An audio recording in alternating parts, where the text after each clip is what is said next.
in this? I'm just getting warmed up.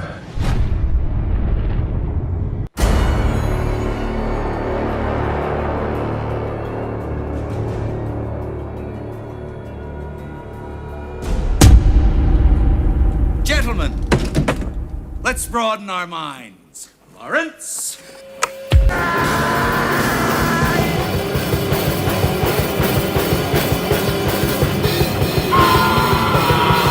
Market zero!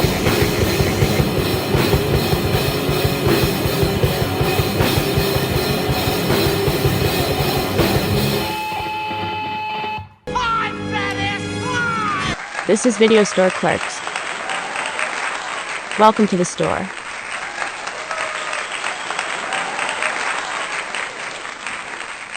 That's right. That's right. Hey, good evening, citizens. It's a little late here on the East Coast. It's 10:20. A little technical difficulties pushed us back a little bit, but that's okay. You're live and you're tuned in to the Video Store Clerks Podcast. It's Tuesday. It's 10:20 p.m.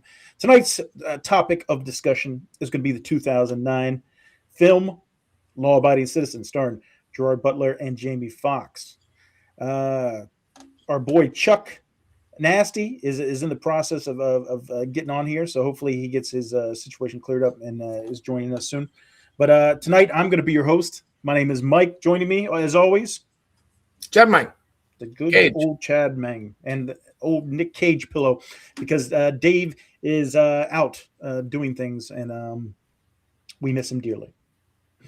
But yes, if you're new to the show, it's just a bunch of nobody guys sitting around and bullshitting about movies, because that's what we like to do, and we appreciate everybody joining in. Go ahead if you'd like to leave any comments or questions in the chat. We always welcome those. And every week here at the Video Store, we start things off with the news. We take a look at the latest news from the film and entertainment world. So, without further ado, let's go ahead and cue up the news. The news. The news.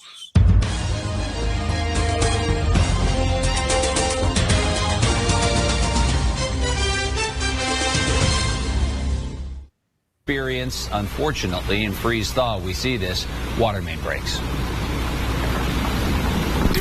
Oh shit! Jesus. I got hit by a car, but I'm okay. I just got hit by a car, but I'm okay, Tim. That's the first for you on TV, Tori. Woo! We're all good. I'm okay. Yeah, you know, that's live TV for you. It's all good. I actually got hit by a car in college, too, just like that. No. Trying to do the news, and somebody just committed vehicular manslaughter. Nope. Third time's the charm. Did you see fucking Tim no-sell that shit?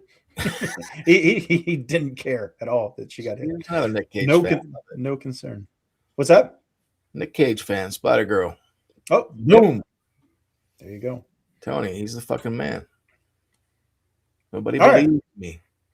All right, so in Chad Meng's position, we have the top 10 domestic box office results for the past week. Chad, who did good at the box office? Not many people. No? No.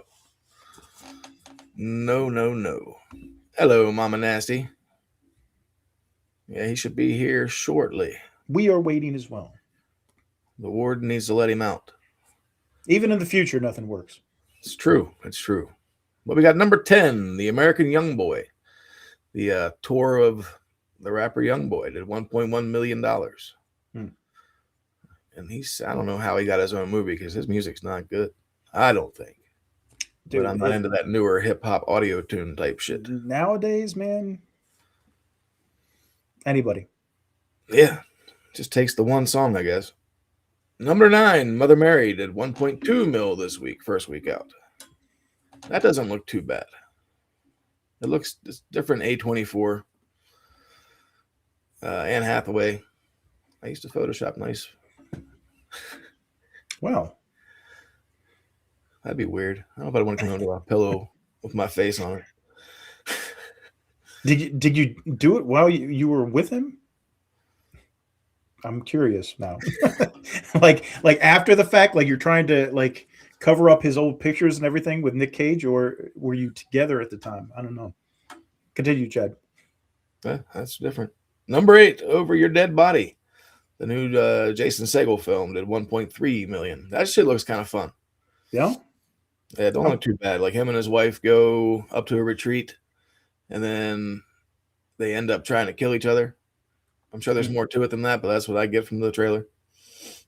And then number 7, You, Me, and Tuscany did 1.4 mil this week, doing 17.6 mil the last 3 weeks. Okay. That's funny. That is funny. If you put a picture of Nick Cage's face on your husband's pillow.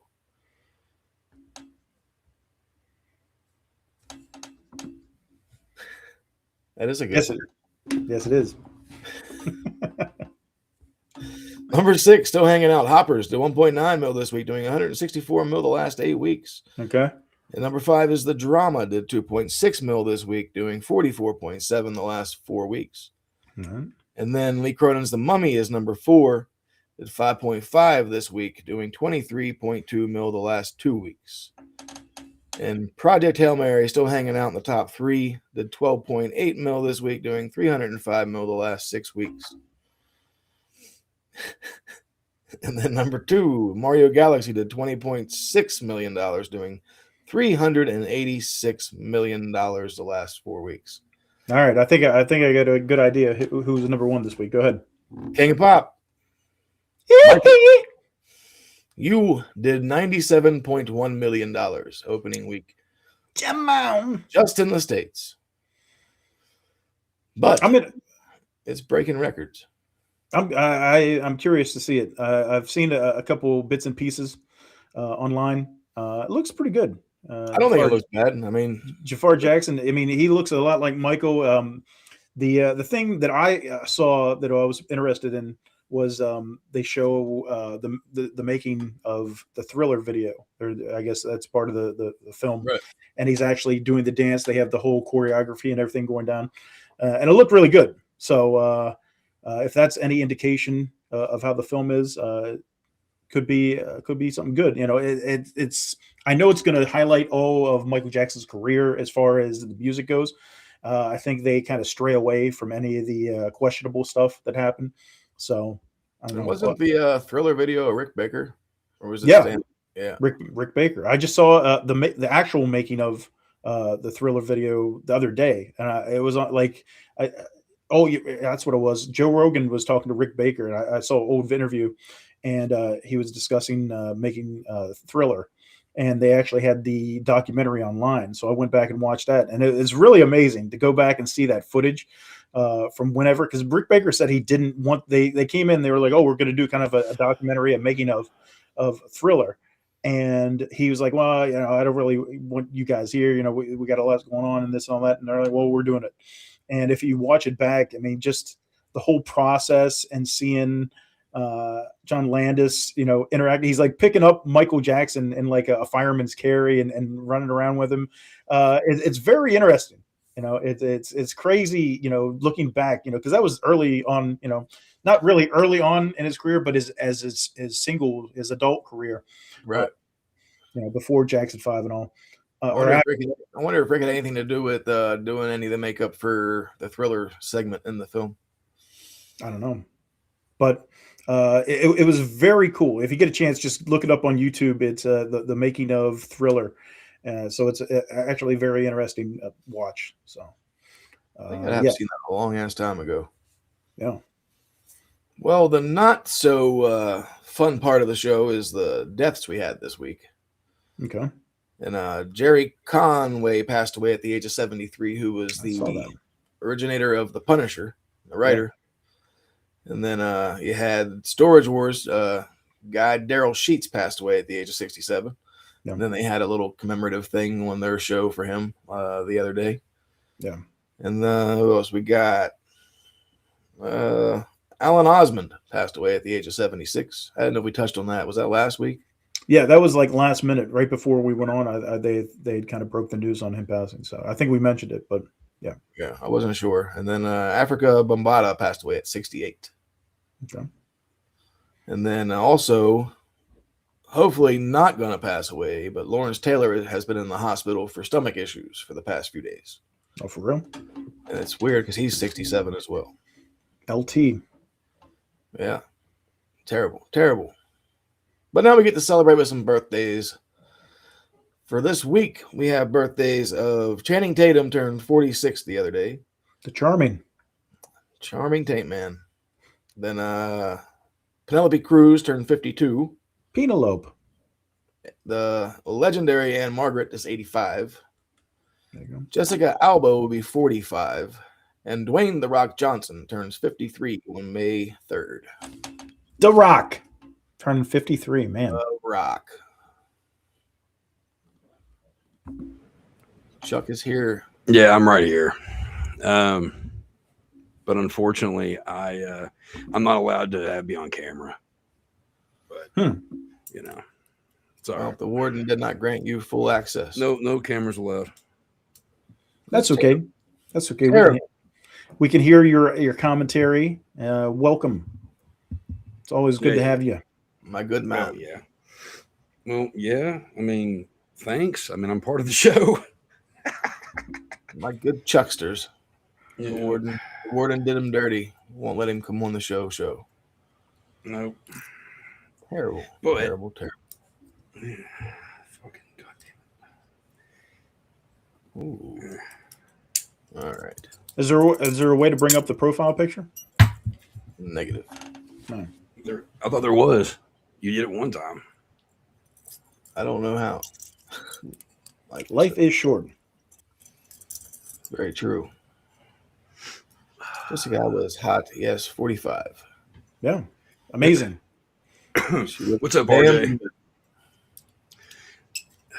That's RJ Powell. And me and her have actually been riding a boat together for a while. Okay. Well, welcome. Cuffs off. Hope you enjoy. What you got some handcuffs over there? I just took them off. No. So you got the dial up? I haven't had dial up in forever. I don't know what you're talking about. Do.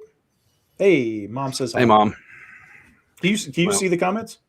I can see all the comments, yeah. I don't get it. I restarted my computer 3 different fucking times. I turned it over. Like I did everything, and it just better seen than not heard. What up, yo?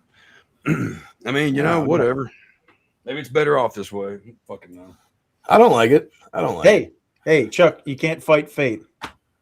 You can't fight fate. Power. All right, what else we got in the news, power. Chad Bang?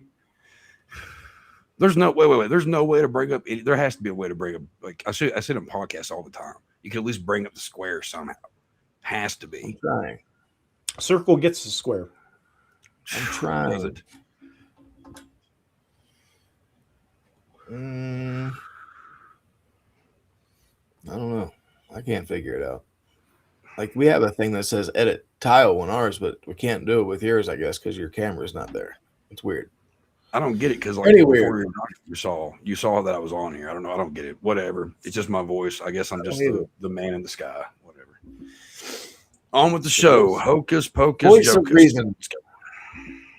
Chuck is the voice of reason. Scary thoughts. Other news. Miami Vice 85 will be out in 2028, starring Michael B. Jordan. Oh, Jesus Christ. He wins for like the most mediocre fucking overrated vampire movie in the past 20 years, and now like he's got to be in every fucking thing now. Jesus fucking Christ. He's gonna be like the next Pedro Pascal. Hey man, when you got those Oscars, man, they come calling. No, that's true. That's true. I just yeah, you know my opinions. That guy just annoys me. He just annoys the fuck out of me. That's fair. Yeah. I can grab you and put you. No, that didn't work either. I don't want to fuck anything up here. Yeah, What other? I'm sorry, guys. We got Spider Noir hits MGM Plus on May 25th. The Nick Cage Spider-Man. Cannot wait. Love me some Nicolas Cage. Always welcome to be in the chat. 100%. We love our chat box. We love all of our peoples, especially all of our new subscribers. That's what's up. Yep. Moving up in the world very slowly, but that wins the race. So Johnny Knoxville had recruited a robot for the new Jackass film. Okay. Apparently, it gives Steve-O a colonoscopy. All right. So that should be interesting. Yeah. And then this weekend, Billy Worth and Alex Winter reunite at Broadway for The Lost Boys. I was gonna say I saw that. The Lost What was Boys. it? Sorry, I was. Oh, okay. That's gonna probably be great. Don't hate a great I don't actor know. because you're. Who is this person? Who is this? The Bring It podcast. I don't know if I know them. I don't know. I don't know. But you're gonna have to deal because they bring it. They I bring it. guess. They bring it. That's what's up. Cool. So they have the early screenings for Mortal Kombat 2 coming out this weekend. Okay. Next weekend. I'm pumped. And they're getting great reviews. Like they said, this is what the first movie should have been, which I agree, and I haven't even seen it. Just by the trailer, I say yes. Mm-hmm. And also, we're finally going to get a sequel that should be fun. It's the Django Unchained and Zorro crossover. What? By Brian Helgeland. Yeah, they were planning to get. They wrote a comic book about it. It was Django meets Zorro. All right. Huh. And they're gonna make the film. Quentin's not doing it, obviously, but we'll see what happens. They need to have Quentin do it. Oh yeah, man. Okay. I just didn't know if I didn't know if I'd been on your podcast or if I knew you in any way. That's all the reason. Thanks for support. We're the same way. Yeah, go ahead and drop your info in here, and if anybody wants to check out Bring It podcast, Oh yeah, Yeah, much love. definitely. Anybody out there doing their thing? we are athletic supporters. Speaking of Michael breaks all kinds of records. So far, it has done over $206 million worldwide. Not bad for a weekend. Not bad. But that, gentlemen, is the news this week. Yeah, I'm kind of curious. I saw the opening night stuff from Lost Boys musical, and I'm curious to see how that is. I almost want to go up to New York and check it out, man, because I think it might be cool. I mean, the American Psycho musical they did up there was pretty good. I want to see it just because it's the Lost Boys, Yeah, Yeah, saw I don't know if I James- wanted in a musical.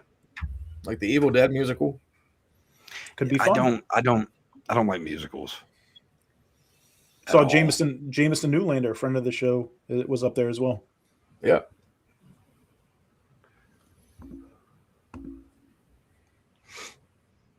Stationary. Love the stationary. Stationary or solitary? It's Chuck's and solitary.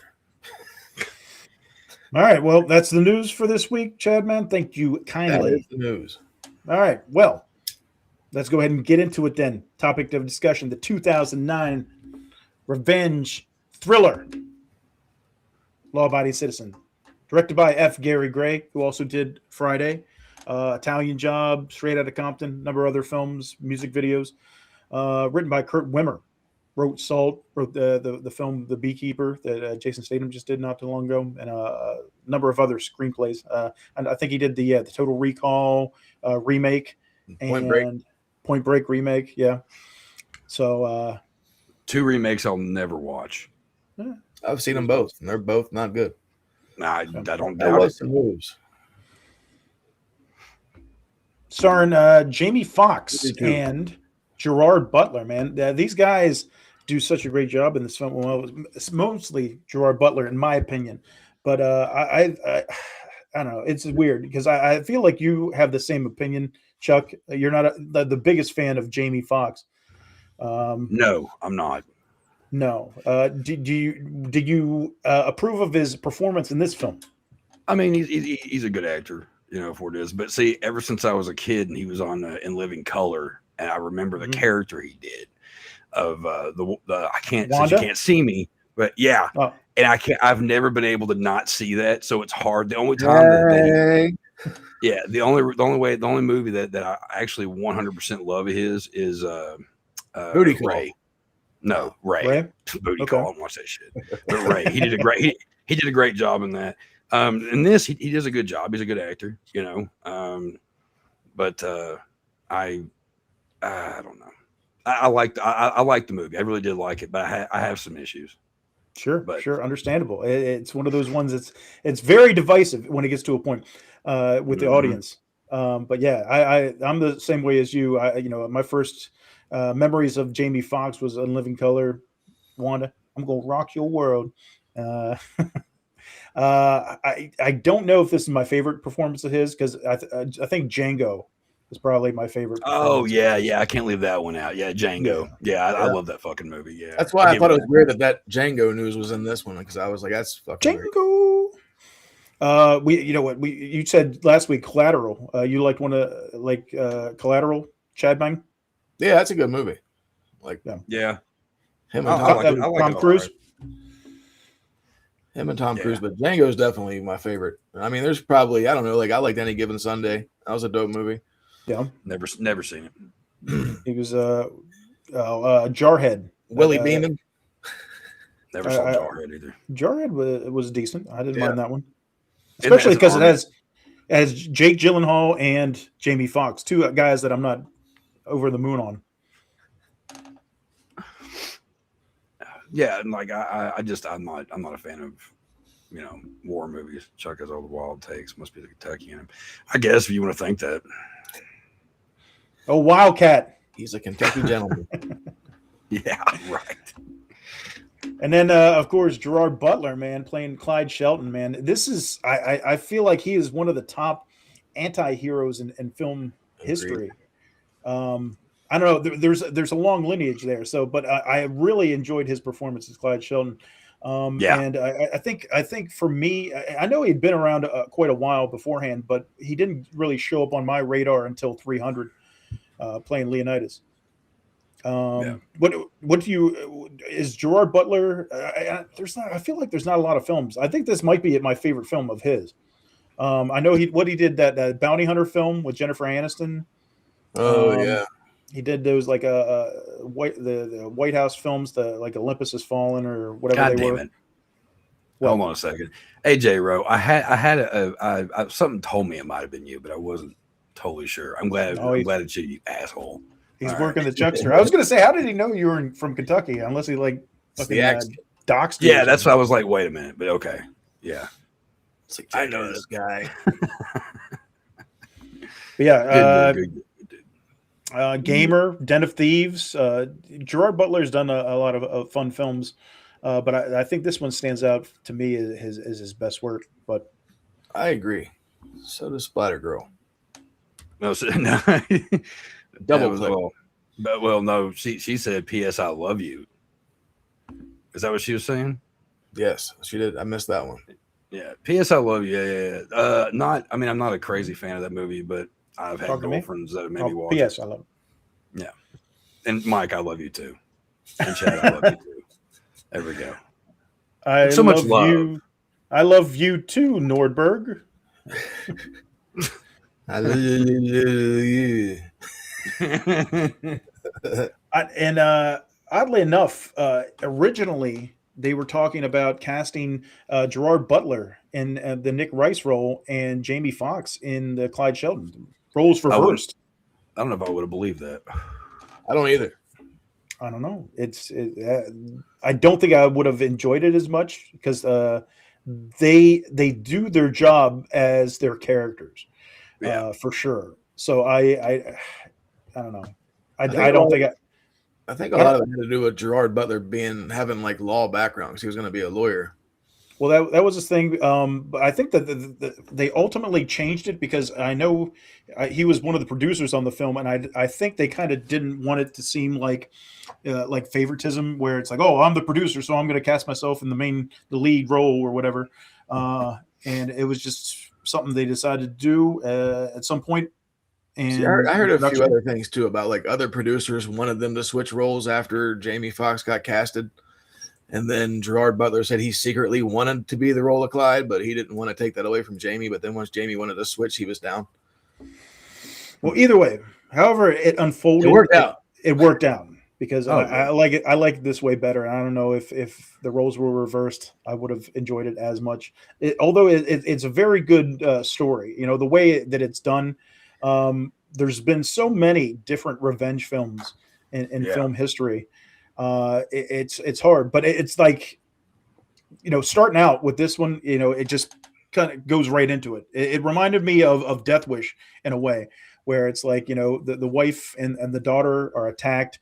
He's just at his house, working on stuff, and his daughter's making bracelets and necklaces for her parents, and then it's like boom, opens the door and gets hit with a bat, and the family gets assaulted, and the tragedy strikes the Shelton family, and it's like he blacks out, and we kind of go into the aftermath. We're going to we find Jamie Foxx as Nick Rice, the lawyer, this brash young upstart lawyer who thinks he's a hotshot. He's got 96% conviction rate. It reminds me of Keanu Reeves in Devil's Advocate. Devil's Advocate. I was thinking the same thing earlier, except his dad is not Satan. So can't all be winners. Yeah, no. But I look, think don't touch. I think the role is ideal for Jamie Foxx because he comes across, in real life as kind of this kind of brash, better I don't than you know, kind of attitude. Yeah, a little bit, yeah. But even more so as Nick Rice, a little bit more self-absorbed. It's a lawyer, so most people don't have the highest opinions of lawyers, and his thing is he looks at it this way: is let's go ahead and get this conviction of Ames, the one accomplice, and he's going to go to death row. And then Darby is going to get, sentenced for like third-degree manslaughter or something, or murder, and he's going to serve time and get parole. And the way he looks at it is, if we go to trial, we could lose, and both of them walk free. And Darby's the one that did everything. Yeah, he's the one that was the monster in all of this, and he, of course, the scumbag that he is, he's pinning it all on his partner to try to get out of it. So, Clarence Darby, played by, what was his name? Christian Stoltz. Christian Stolte. He looks like another actor who I can never remember his name. It's that guy that's in everything. I think you know who it is. I'm going to pull him up real quick. The guy from Blade. Yeah, maybe. Yeah. From Blade. Guy? Yeah. Cut off my fucking hand again. That guy, or I was thinking Donald Logue. No, it's the guy with the long hair, and he's redhead. He's got a very similar face. That's him. Yeah. Okay. Yeah. That's it's because I always think of Gotham with Donald Logue. Oh, yeah. They look very similar, but yeah. Stolte, he was in Prison Break. I don't know if you guys ever watched that show. That was a great show. Yeah. Road to Perdition with Tom Hanks and all. He's one of those guys that you've probably seen at some point. He's been in a lot of films. But yeah, he's a big piece of shit in this film. And oh my God, it works out because that's sugarcoating it. Yeah. But yeah, they end up going and Nick Rice ends up taking the deal, much to the chagrin of Clyde Shelton. He doesn't want to do the deal. He wants to go to trial and let the cards fall where they may, because it's different whenever it's your family. And when we see that a little bit later, because he talks about Shelton talks about how he could slaughter Rice's family at any point, but yeah, you can tell that Jamie Foxx's character is just so kind of headstrong and self-absorbed to where it's like, I just want to do what's best for me, because it's like he actually believes, like, it's like he's almost convinced himself that it's the right thing, and you see that throughout the film where they're kind of debating, like, hey, do we make the right decision by doing this? And no. Debatable. I'd say no, but I think Nick feels like even up until the end, I think he believed it. It was the right thing to do. But I don't know. We'll get more into it. That was one thing I had about this movie. As a parent, I'm totally on dude's side, and I am too. And I look at everything that I'm kind of jumping the gun a little bit, but it's like everything that goes on. And everybody that dies, Like, I think that, if I was in that kind of position, I think I'd lose my shit too. And I think I would make sure everybody knew everybody had been wrong. Yeah. Kill them. Get them off. I hate it. And it's one of those things where it's you have that underlying car blow up scene. You see the wild and his demeanor take over. Oh, Sure. Yeah. He said, get me out of here at 6, everybody, or I'm killing everybody. I love that scene, by the way. Yeah. But it's one of those things where you have the underlying story of revenge, not only against the guys that committed the crimes, but kind of against the system, because Shelton feels like the system failed him, which they did. The justice was not served. And it illustrates the broken legal system that we have, and even today, so many criminals walk free based off of human error, off of corruption, off of many different things, to where the system doesn't always, and probably the minority of the time, actually issues the correct justice. Right. Yeah. Oh no, totally. Yeah. I mean, my kids are the only reason why I haven't lost my shit yet. Yeah. So we have the whole not really the trial, but he makes the deal.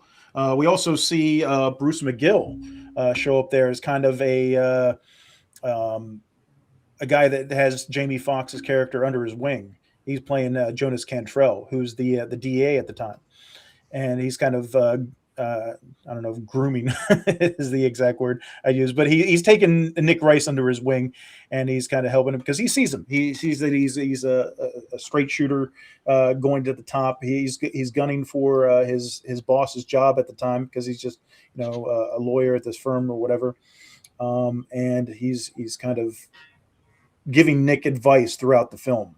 Like I said, he's kind of the elder statesman to Nick. And Bruce McGill, man, I remember the first time I seen him was in MacGyver as Jack Dalton. And I think all the old timers also remember him as D-Day from Animal House. Another film we talked about on here, My Cousin Vinny as the sheriff. Yeah. Bruce McGill's been in so many films, and he's always done a good job. He's such a great actor.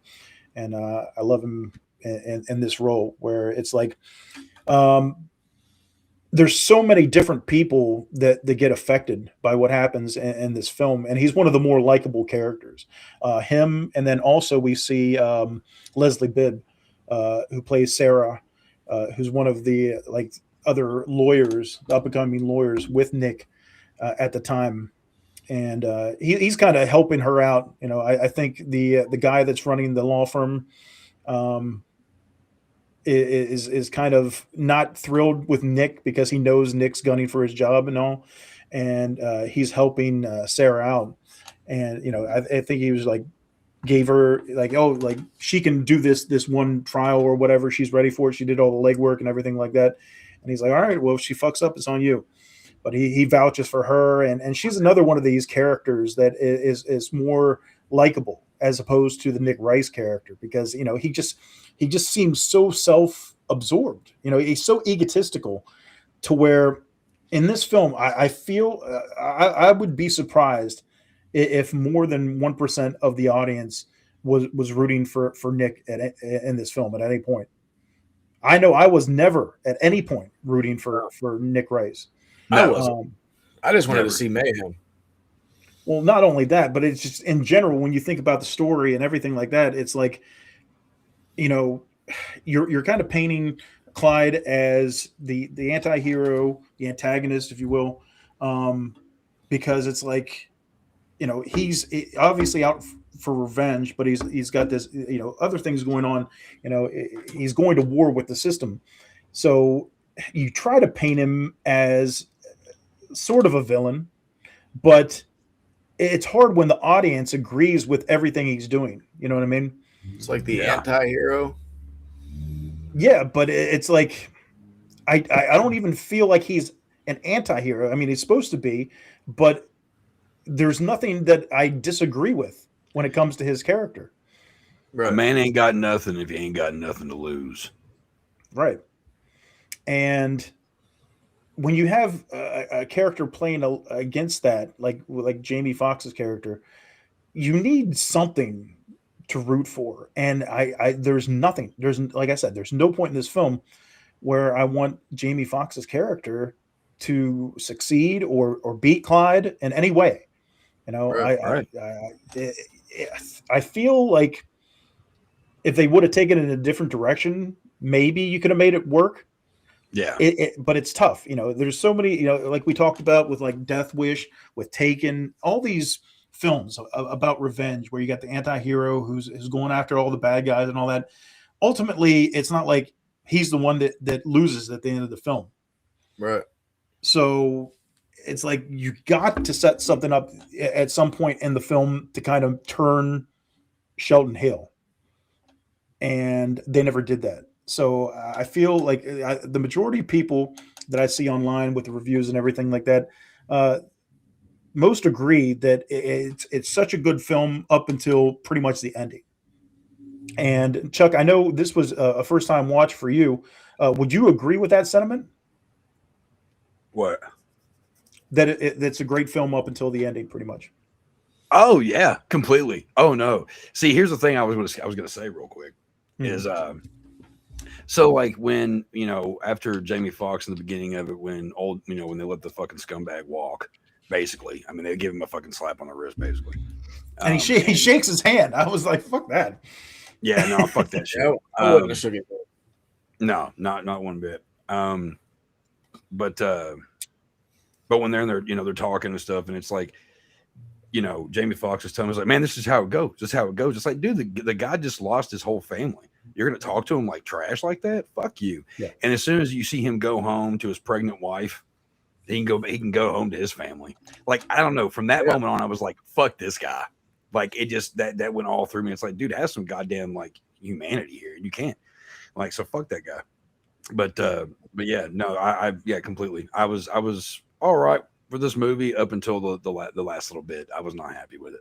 So whenever Jamie Foxx steals up some fucking Training Day lines and he's like, it's not what you know, it's what you can prove in court. Yep. Yeah. Yeah. And Nick Rice's wife, played by Regina Hall, she's a sweetheart. I know it's a small role and everything like that, but it kind of illustrates how, you know, she was in a Scary Movie, right? Yeah. That's what I thought. Okay, yeah. She's Cindy's best friend. But yeah, it kind of illustrates how Nick is kind of married to the job more so than anything. Not only is he got this ego when it comes to his job, but he neglects his family. You know, we see that at first his wife is pregnant, and then it skips forward 10 years. His daughter has been born, and you know, she has a recital coming up, and it's another one of these like, oh, I got to work today, sorry. And it's like, hey, she's had plenty of recitals and you haven't come to any of them. Oh, we'll get the DVD and we'll sit down and we'll watch it as a family. And it's one of those things where he's just, like I said, so focused on himself throughout the entire film. Like even later on, whenever like you know, things are affecting him directly, it's like he just, to me, it seems like he doesn't give a shit. You know, he acts like he gives a shit, but you know, I don't know. I would have liked to see a little bit more emotion out of the Nick Rice character. You know, I don't know if, you know, Jamie Foxx is one of these guys who's like, oh, I got to play it hard. You know, I don't want to come off looking weak, you know, not going to shed any tears over these people. It's just like, you know, we're at war, me and Shelton. So I don't know, but like, I think it would have worked a little bit better. You could, you know, if you're trying to get more sympathy for that character, I think Jamie Foxx could have elicited some more emotion. Can I just play? I just want to play something real quick here. I have to, because this is something just this is. God, answer me. For years I'm asking you why. Why are the innocent dead and the guilty alive? Where is justice? Where is punishment? Or have you already answered? Have you already said to the world, here is justice, here is punishment, here in me? God? The world needs more Punishers. Punisher, yep. It gives that vibe of Punisher, The Crow. There's so many good revenge films, and then this one definitely ranks up there high for me anyway. Overall, Chuck, what did you think of this film? Like, were you surprised whenever you kind of turn it on? Because I know you turn it on and then you have that scene where the wife and daughter get killed, and it kind of bummed you out. I didn't put it on yet at that point. I watched the trailer. Okay. And I was like, fuck, man. And anytime, because I know where it was a bigger movie, they're not going to be too graphic with that kind of shit. But like the movie Eye for an Eye with Sally Field and Kiefer Sutherland has probably one of the worst scenes in it that I've ever seen. It goes on way too long. So every time I watch it, it's a good movie, but I have to fast forward through it. So I always like, if a movie I haven't seen, I know something's going to happen. I'm just like, oh God, please don't even allude to anything. And it went by rather quick, because like it started and I was like, shit, this is where the trailer showed it, But I was glad that that all that happened right at the beginning. I mean, it's pretty much boom, boom, boom in this whole movie. And I was, it definitely impacted me already hating everyone in this movie except for the dude that needed his revenge. Like, and I think that kind of shows how the writing comes into play, and they do such a good job of telling this story where you're sympathetic to the Shelton character more than anything. And it's like I said, there's at no point I feel like the audience jumps to the other side. And you could say justice is served in a way, but Splatter Girl just mentioned in the end the system wins, and that's how it always is, because you're not gonna take down the system, no matter how prepared and how capable you are. Like the Clyde Shelton character, we find out that he had worked for the Department of Defense. He wasn't necessarily a spy. He's like something above that, where he's able to go and have people killed without being in the room. Well, he's a tinkerer, a think guy. Yeah, well, the thing is I mean, like, 'cause I don't think we talked about it, or maybe we did. I missed. I don't think we did. But like backing up when, he ends up tricking the dude and getting him, which is the whole scene where like he gets his revenge after 10 years. Fucking remarkable. It's just fucking smart. Like this movie really played out differently than I thought it was going to completely. I was like, oh, this is going to go a different direction. I didn't know how it was going to go. I was like, this is at the beginning of it. Okay. It takes a turn. Yeah. But when he goes, when after he both guys die, they get him, they arrest him butt ass naked, and he's waiting for him. And then he goes to trial and all that. And then the judge is like, what is it? They're gonna let him go, or they're gonna, like, he has like probation or some shit or whatever. And then he's like, you're just gonna let me go like that? I killed two. You're gonna let I was gonna say it's a bail hearing, and Nick's trying to illustrate that he's very capable. He has money. He's a flight risk, and all this. And then Shelton is representing himself. He waived counsel. And we find out, they not only do you see kind of his knowledge in that scene, but it's like when you go back to whenever he gets arrested and they're going through stuff at his house, the one guy pulls out one of the law books. He's like, oh, does this guy go to law school or something like that? And that's kind of foreshadowing that he has some knowledge of the law. And that's why he took over as his own counsel. But he goes in there and he gives all this legal precedent and everything to the judge. And she's like, oh, I happen to agree. And she's about to grant him bail. It's funny because there's like multiple points where he could have walked. We talked about him getting arrested. That was his plan. He wanted to get caught. Everything kind of pointed back to him. With the Ames and the Darby thing, which we glossed over. Ames, of course, goes to death row, and I like this scene, how they F. Gary Gray shot it, because it's whenever his daughter is doing the recital at the same time, and instead Nick is going to this execution, and the way they kind of parallel the two scenes where the curtains open up for the recital, the curtains open up at the execution scene. And she's playing her violin, and it's very poetic, if you will. And of course, Ames gets up on there and says his piece is like, hey, the wrong guy's dying here today, which is true, but nobody cares. Nobody's shedding a tear for him. I mean, he still he still was a part of it. Didn't bother trying to get the guy to stop. So he's just as fucking guilty, man. 100%. Just as fucking guilty. Yeah. Yep. But yeah, it's they go ahead and administer the different liquids to execute him. Nah, you're right on that one. Yeah. No, unfortunately, there's not really too many happy endings when it comes down to it. No. Not everything can be a massage parlor. I did like you were talking about Chuck though. Whenever he kind of sets up Darby and he like calls him or whatever, and he can tell he's like nearby looking into his house, and then he starts running and like tricks him, and then he fucking ends up revealing who he is or whatever. Then Darby tries to shoot him with that gun, and he has it all set up with this fucking pufferfish poison shit. Yeah, he's a smart motherfucker. Oh yeah, yeah. Like, you cannot outsmart this dude at all. Like, he's got everything figured out. It's a different type of anti-hero because it's like, so many of those films we talked about where it's like the guy just gets the gun and goes in there and it kicks the ass. It's different. This is very methodical. This is very well thought out. Even Nick Rice's character says, this was shit. What does he say? Intellect. As because when he's thinking about it and he's like, when I think of Darby and Ames, those guys were just kind of violent, and there was more that went into it. Like I said, they're administering the different liquids to execute Ames, and for whatever reason, he starts just and convulsing. He's in terrible pain, and it didn't go like it was supposed to. Yeah, I think that.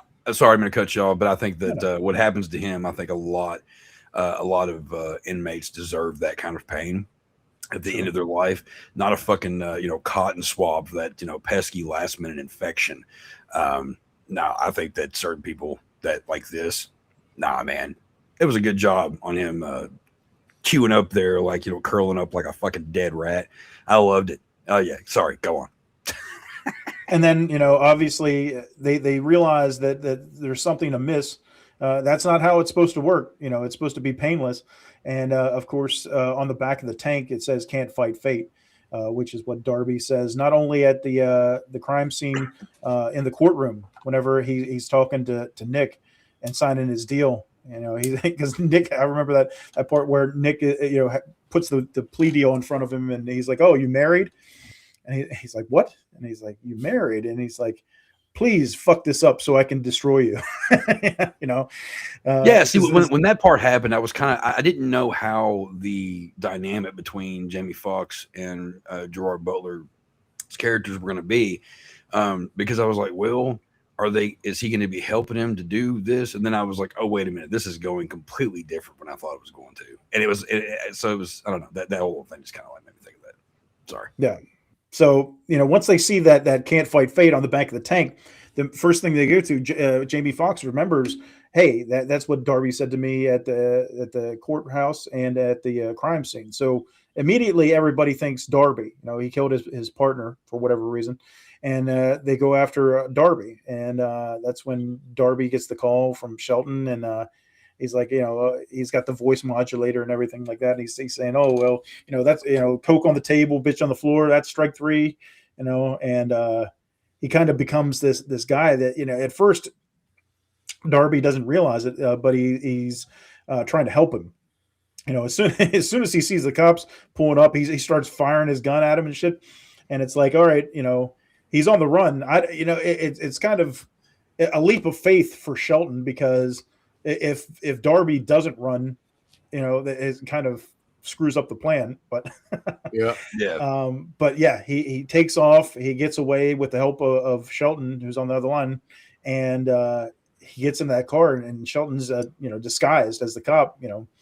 And yeah, it's so cool because whenever he finally they get away, and Darby's like got him out, and he's like, you're probably gonna shoot him at this point, but he's like, oh, what about my wife and my daughter? And then he gets the phone call, and he's like, yeah, he goes, I'll never see him again.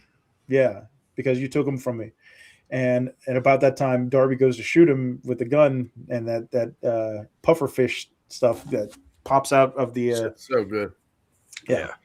and just completely paralyzes him. And I love how Shelton kind of explains everything to him in this whole process, because he's like, oh, you're completely paralyzed, but you can still feel everything. It doesn't do anything to numb the pain whatsoever. Very Saw. Yeah.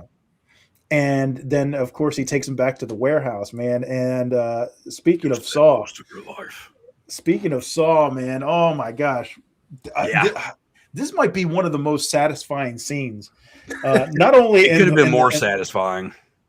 I don't know. I mean, I would have liked to have seen every bit of it.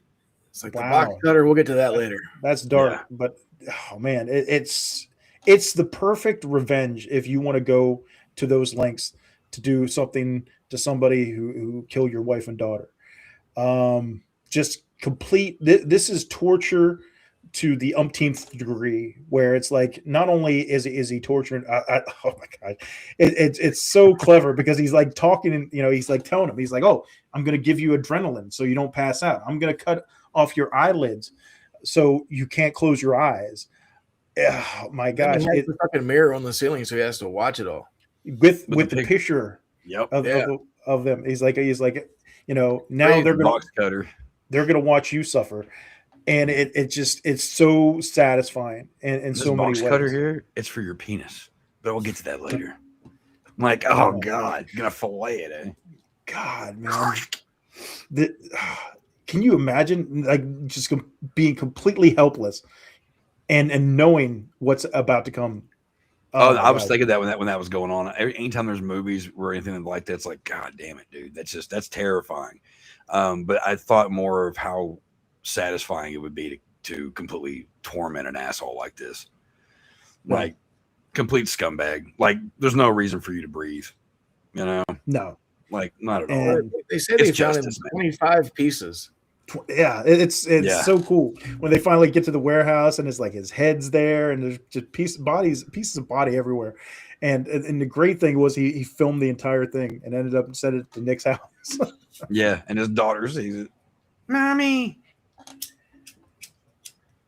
So good. The mirror of the chef kiss. Yep. Oh, but yeah, one of the most satisfying revenge scenes in cinema, in my opinion. Again, could have been more satisfying if they showed more, but I also agree. It's the idea of they wouldn't be able to get it down to that R rating. I don't think so. Yeah, they said at one point of course not 17. NC-17. Let me do the book version of it, and I'll just add that in there. Sure, there you go. If I wrote this, it would have been 10 times worse. I don't know. I think it's almost better that they didn't show it, and they talk about it, because I remember that Sarah gives details to Nick about it, and then later on, whenever he's trying to get the confession, he's like, "Oh, I took his fingers with bolt cutters, his toes with tin snips, his balls with a hacksaw." Yeah, I'm like, a fucking hacksaw. His penis with a box cutter. How's that for specifics? Ooh, couldn't happen to a nicer guy. It's like, rather than seeing it, hearing that, just hearing hacksaw. Oh, your imagination. Took his balls with a hacksaw. Jesus. Oh yeah, a person's imagination could be a lot worse than actually seeing it sometimes. Yeah. The only reason why I want to see it is just because knowing what that character did, I kind of, again, I mean, I could be in a real situation, but like in the corner watching and be okay with that. So give it to me in a movie. Sure. Hog tie that boy, cut his balls off. All right, so he got his revenge on those two characters.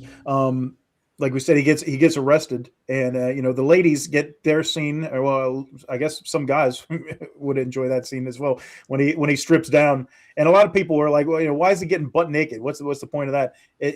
There's a lot of times when somebody's getting arrested where they can say, oh, he had a sandwich in his hand and we were going to shoot him. He wanted to make sure that there was no reason for the police to shoot him or do anything to him. He wanted to make sure that he was arrested without any kind of issue whatsoever. So it's like, I'm not gonna lie though, like every Gerard Butler movie I've seen, you see his ass. Yeah, it's almost like in his contract. Right. I imagine. He's but no, it's kind of funny though, because he's ass naked, and it also goes back to the Punisher thing, because in that monologue that I played earlier, in that scene, he's sitting there in a sewer butt ass naked, which I still to this day don't understand why he has no clothes on that scene. But but Gerard Butler almost could play Punisher, I think. Sure. But yeah, Anyway, There was another guy that was talking about that online that he was saying between the Punisher character and I don't think I've ever seen Gamer, but Gerard Butler's character and Gamer, if you combine those two, that's kind of like the ideal. Gamer's not bad. I watched it once because Michael C. Hall's in it. Okay. I might have to check it out. I feel like this is the second time we've mentioned it on the show recently, so I might have to give it a go. But he they bring him in, and even Nick Rice's character there, he comes in the room and he turns off the cameras and everything, and he's like just as a father to another father, what you did, bravo. He's like, oh, nobody's gonna shed a tear from our side of things, for what you did, but I still have a job to do. And that's where he gets into it. And now, the cat and mouse game kind of begins with Shelton and Rice, where,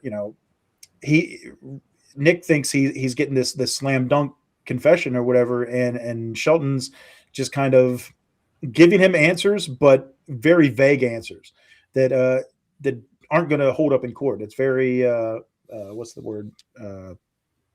I can't remember, but yeah, he's like, oh yeah, I fantasized, I thought about doing it, I wanted them dead. He gives very vague answers to where Nick should have known that those circumstantial was the word I was looking for. He should have known that would have been a good confession, because it's like he gets all that or whatever, and he goes out and Bruce McGill is like, what are you doing? We ain't got shit. He's right, and he offers him a deal. And it's interesting because the first deal is for a bed.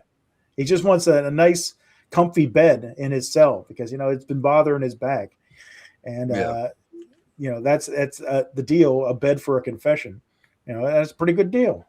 I love some of the lines in this film too, because the dude's like, the beds are bolted down. He's like, that's what wrenches are for, dumbass. Yeah, yeah. So good, so good. And he ends up cutting the deal, and he gets the bed, and he ends up giving like the real confession, like I said, I just talked about, where he gives the details of how he took out Darby.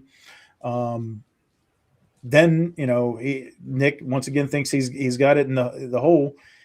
Turns out that there's another deal in play, and that's for Darby's attorney.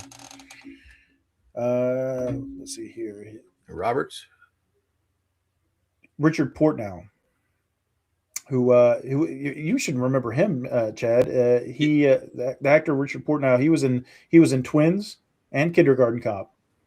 You talking about the lawyer for Darby? Yeah, wasn't that he's also Howard Stern's dad in Private Parts? Oh yeah. Howard, sit down. Yeah, shut up. So yeah, he's playing Bill Reynolds, the attorney, and turns out that he's already had this planned out where he had kidnapped Reynolds a few days beforehand and had him hold up in a underground little thing with oxygen tanks and everything like that. That was timed for the oxygen to run out at 1:15 p.m. that day. And the deal was this new deal, he wanted some Del Frisco's. You guys ever had Del Frisco's? No. I've never had. No. Never had the steak there. Maybe some pommes frites. All the trimmings. Fuck you. Fuck your pommes frites. That might have been my favorite Jamie Foxx line in this film. But yeah, that's the deal. He wants Del Frisco's by 1 p.m. that day. And they go ahead and do the deal. And it turns out, Gregory Itzin, who plays the warden, some of you might remember him as President Logan from 24. And he passed away just about 3 or 4 years ago. So he was always a good actor. I always enjoyed him, especially on 24, man. Who was he? I never watched 24. So you ever see Evolution?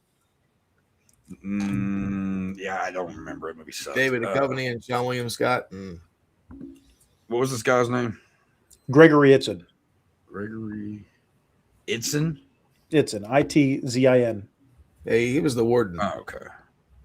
Yeah. Oh, yeah. Okay, yeah. He was another one you just wanted to see shot in the face. He comes across as a dickhead really well. And it's one of those things where he's like, oh, I don't answer to you, I don't answer to them. They got the Del Frisco's there, and he's running it through all the metal detectors and everything, making sure there's any kind of hidden weapons or anything like that in the food or whatever. And they're like, oh, it's like 8 minutes to 1. We're on his timeline, and then he's like, run it through again or whatever. By the time they actually get the food to him, it's after 1 o'clock, and he's like, oh, if it's anybody's watch except the warden's, you're already late. And and Sheldon kind of fucks with him. He's sitting there eating like the asparagus, just like with a spork. Yeah, you get a spork. What the fuck? And he finally gives the coordinates to where Reynolds is, and they scramble off to get him. And then another one of the part of the deal was that he wanted his iPod so he could listen to some music. And another thing that Gregory Itzon's character mentions to him, he's like, he has this bed and he has this food and has all these things, and he's like, in a place like this where everybody are the have-nots, I wouldn't want to be the person that has. And so he's got that cellmate who's like, oh, if you don't share your food with me, I'm gonna come over there and fucking crack your skull open or whatever. He's like, oh, there's plenty, come on in. He's giving them the food. He's like, oh, here, you like steak. He gives him a big piece of the steak or whatever, and that's where we see the bone of the steak in his hand. It reveals his plan here, where you think, oh no, he doesn't have a weapon, but now he does, and he gives the guy the remote and turns up the music, and then that's when he just starts stabbing him in the neck with the T-bone steak. See, it never said why his cellmate was in there in jail. Did it? No, I don't think so. See, I think it would have been more. I think it would have been more. I don't know. It wouldn't have been as like. But you don't know what the guy's in there for. It could have been something minor or whatever. But like if they would have said like what he was in there for, you'd been like, all right, man, yeah, keep doing it. So for kind of a little bit, you're like, ow. I mean, like you all were getting along and everything. Because like after it happened, I was like, oh, well, I thought they were making friends. What the fuck just happened there? Nope. Like I even part of the plan. I even went online and was trying to figure out, I was like, did I miss something? Did this guy admit to rape or something? Like what the fuck? And then it was like, no, he just needed it for the plan. And I'm like, oh, okay. They never really find out what he was in there for, because he asked Gerard, he's like, what are you in here for? And he's like, just some things I had to do. Yeah, I did what I had to do. Yeah. And, I don't know if it was cut or not, but I think it would have helped, like you said, Chuck, with the scene where it's like, okay, if it's revealed that his cellmate was like some kind of, pedophile, something along those lines, some horrible criminal, that would have been even more satisfying. It's like, okay, with the context the way it is, you're just like, okay, this guy is a criminal, but we don't know to what extent. Right. So I also was wondering if he was just like an informant, or if he was an undercover cop. That's also what I thought at first too. It was like he's just in there, they're trying to get some kind of information out of him. Yeah. And Gerard Butler said, "Fuck that." But that's the scene that initially got them an NC-17 rating. Great because scene. Of all the blood. It's so much good. blood. He just keeps stabbing and stabbing him, and then he's just covered in it, and he's like, he just lays down on his nice new bed, covered in blood. He's like, I need a shower. Need a shower. Like not only he just brutally kill his cellmate, but the nice bed they just got him, he just covered in blood. Yeah. Like I don't know. I love his whole demeanor through this whole shit. He's so charming in so many different ways. And like I said, I love the Sheldon character, man. Speaking of this kill, this is, one of these films where there's so many good kills. Like almost, this has better kills than a lot of horror films that I've seen. Agreed, right? Before we go any further, just in general, what is your favorite kill out of this movie, Chuck? That one. That one? It's so brutal. The brutality. Well, I have a saying: the bloodier, the better. And I completely just watching that scene. It's one of those that I grip my teeth and just enjoy. Yeah. As fucked up as that may sound, but like it's just such a brutal, like I mean, it's a very realistic scene, and that blood is just. And just I like the music transition too. Like he goes from listening to the Who to like Slayer. Yeah. It was Deftones. Deftones, right? Deftones. Yeah. Oh, no, Darby's cell phone ringtone was Slayer. Bloodline. Yeah. Bloodline. Oh shit. Yeah. It all ties in.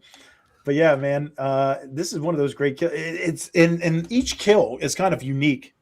We talked about Darby and the brutality behind that without actually seeing it. And now you have the cellmate and you get to see the brutality. You get to see all the blood and the gore. And then going forward, I mean, Reynolds probably, I mean, I don't know. You would think that he's getting off light, but I mean, to be buried alive and suffocate. No, I mean, that's no picnic either. I'd take a porterhouse bone to the jugular over that, yeah, pretty quick. Yeah. The judge from eating steaks, you're all good. That was the next one I was going to bring up. I think I like that one. That's a good headshot. Yeah, that's a fun one too. And then it's like you got the car bombs, you got you got the cemetery with the anti-air missile and machine gun. Like such an asshole move. Like he fucking shoots the shit out the fucking SUV, then he blows it up. Yeah. It really is a Punisher movie if you actually think about it. And it's just so good, man. Like I said, all the kills are unique, and it's like I enjoy it. I get so hype on each one because it's like, as you go along, it kind of they kind of try to make Shelton seem like a bad guy because at first it's like Darby and Ames are out of the way, and now it's like, okay, killed the lawyer. No, okay, no big there. And then it's like, oh, the judge and all these other people that are kind of involved with his original case. You're not really too upset about it. I don't think it's till they get to the Sarah character where she gets blown up. There's the sympathy right there. Yeah, a little bit, but at the same time, it's like her and then Bruce McGill's character. Those are two characters that you like on Nick's side. So it's kind of sad to see them get killed in such a way because it's like okay, yeah, they're kind of collateral damage. Like they were involved, but how involved were they really? Like she wasn't. She was just a co-worker of his at the time of the original trial, and Bruce McGill's character was kind of like the mentor of it, but he didn't really, have any direct. And go ahead. I was gonna say it's weird too because like you feel for them the most because right before they both get killed, they start questioning, did we do the right thing? Yeah. Like right before they end up dying. So like that, then like that's why you feel the sympathy there because they're like, did we really fuck this guy over? Now we're paying the consequences. Yeah. Did we make the right choice? And then, like I said, I at any point I don't feel like Nick thinks he made the wrong decision. I mean, he says at the end, he's like, oh, well, I don't make deals with murderers. You taught me that or whatever.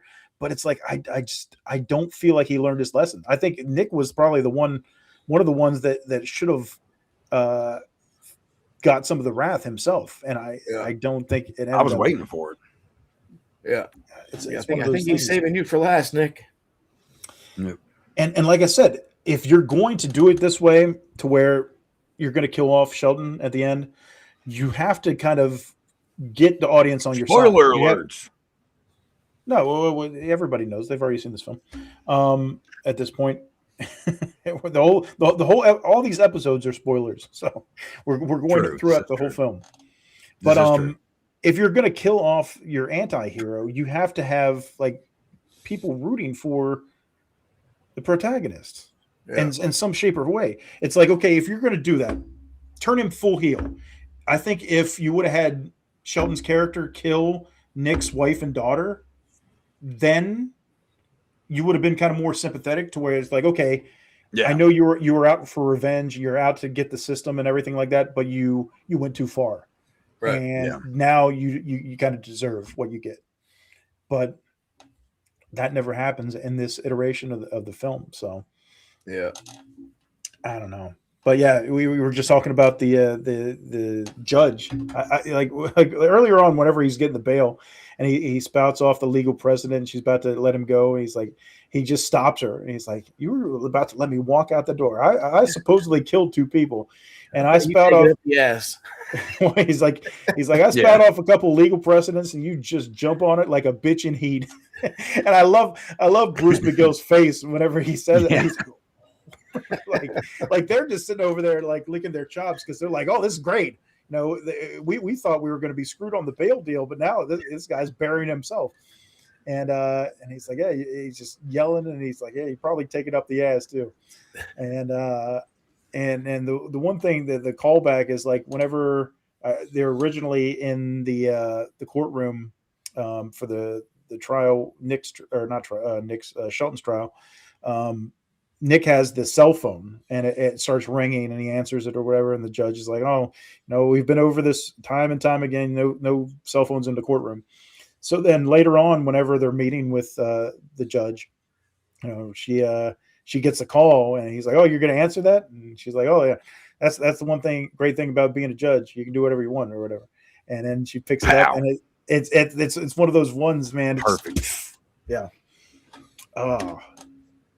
There's such great kills in this film, man. Their reactions are really good too, though, because they bounce right back, and he's like, "Don't go near it. Don't go near it." Yeah, he's like, "Back out." Like, because they don't know if the room's booby trapped. They don't know what to make of all this because they know they've got Shelton locked up in prison. Yeah. Even she's like, got the guy locked up, and he's still killing people. Fucking great. Well, he's got an accomplice. They start to think that there's somebody on the outside helping them out, or there's somebody in the prison that's helping them out, or whatever. So they really don't know what to expect, and there's multiple scenes in this film where it's illustrating how the system is flawed in so many different ways, where it's like whenever they go in there and they're trying to limit his access because they've already got him moved to solitary for stabbing his cellmate, and they're trying to limit his access even more. Like, oh, can we figure out a way where he doesn't go out for his physical activity or anything like that? And she's like, oh, you just want me to violate his God-given civil rights or whatever, and for some murky sense of justice. And they're like, yeah. And she's like, all right, I'm game. So it just goes to show you how, there's these lawyers and these judges and everything like that. They'll screw people over because they have the power. Even later on when we see the mayor, played by Viola Davis, talking into that big meeting whether they're having, she's like, oh, Clyde Shelton's still in my town. Whatever kind of legal precedent you got to wrap this around, do it. And I want him out of here. So clearly they have no qualms about bending the laws or, violating rights and everything like that. And you watch that and you're like, that's, but that's how it really is. sad but true. That these people take advantage of their positions to kind of just get what they want, to get the outcome that they desire. And it's a sad state of affairs, and that's what kind of Clyde's trying to show people. Like, look, this system is broken, and something needs to change. And he's at war with the system at this point. He's already had his revenge on the 2 killers. And now he's going after the system. So,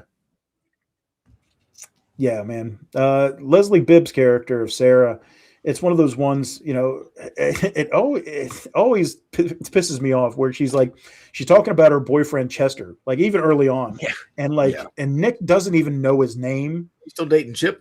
Yeah. So there is no Chip. And there is no Chester because they were having difficulties or whatever. But it just shows another thing that shows how self-absorbed Nick is, and he just doesn't know. Doesn't know his good friend's boyfriend's name or anything. I don't know anything about your life.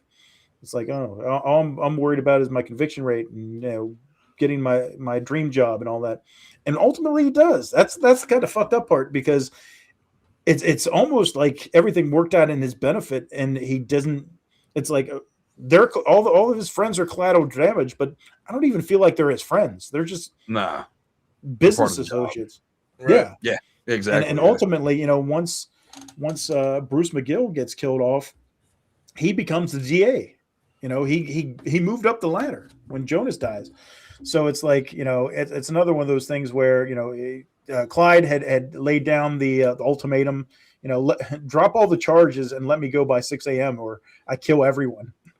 And that's pretty heavy because it's like, this guy is capable of so much. They met with the one guy the night in the tunnel the one night, played by Michael Kelly. I always love Michael Kelly's character. He's been in so many things, but he was really great in House of Cards. But he's kind of the spy that tells them, the background of Clyde and everything like that. It's like, oh, he's finally done it. And so then they realize that they're just not dealing with a regular guy, not dealing with a father that lost his family, but this guy who is capable of killing in so many different ways, and is very knowledgeable and very capable. So isn't that the same guy? Wasn't he also in the remake of Dawn of the Dead? But he had to go. Yes. That's what I thought. Oh no! Wait, no! Was that not him? That was not him. Shit. Are you sure? His name? Hold on. He was in something else, but you might be right about that. What am I thinking of here? I know who you're talking about, and I'm almost certain that it was not him. They look very similar. You know what I mean? If it's not. Oh, maybe it was him. Shit. Was it? So it was him? It was him. Yep, it was. Look at that. Look how awesome I am. Look, just amazing. Just let's take a moment of my awesomeness. Because there's another guy that looks just like him that was on Walking Dead. I can't remember his name, but I thought that was him for a minute. But yes, he was in the Dawn of the Dead remake. Michael Kelly, great actor. But yeah, once they realize that they're not dealing with this average Joe guy, and it's like that threat looms heavy because it's like, oh, I'm going to kill everyone. What does that mean? Yeah. They all decide to come into the prison, and they're like, okay, this feels like it's the safest environment for us because nobody can get to us. We're guarded and protected and everything. And 6 a.m. comes, nothing happens. And they're like, all right, this guy is not all powerful and all knowing. Go home, get some rest or whatever, and come back. We'll figure out. And then they go out and fucking everything starts exploding. Domino. That's what I don't get. It's like they were waiting for 6 a.m. for like a mass explosion or something, but then they didn't really get it. So they're like, okay, we're safe. And then they go leave and they get a fucking mass explosion anyway. Surprise, motherfucker. Well, I think the line of thought was that, like, okay, if he's going to kill us at 6 a.m., if we're in the prison, there's no way that anybody can get to us. It's like if he has an accomplice or whatever, like if they were at home, they would have been able to get to him in a different way or whatever. It's like, okay, we're in the prison. There's no access to us. We're safe here. And then it's like, okay, 6 a.m. came and went and nothing happened. But I do have a fun fact, though. Whenever the mayor chick makes him the DA, the dude holding the Bible is the actual mayor of Philadelphia. Yeah. Oh, okay. At the time. But yeah. Mayor Nutter. Fun little cameo for him. Yeah. But yeah, man, that's when Sarah gets blown up, and it's sad, but it's like, okay, even Clyde, they show that scene where he's in his cell and he's kind of, you could tell that he's not thrilled that he had to do that, right? But at the same time, it's like, okay, this is what comes with when you go to war, when like you said, the Von Clausewitz shit, this is war, and there's going to be casualties. Speaking of that, after she gets killed, the one guy, oh shit, what was his name? The guy that's kind of like the buddy cop. Oh, wasn't he on Star Trek? Detective Dunnigan? Yeah.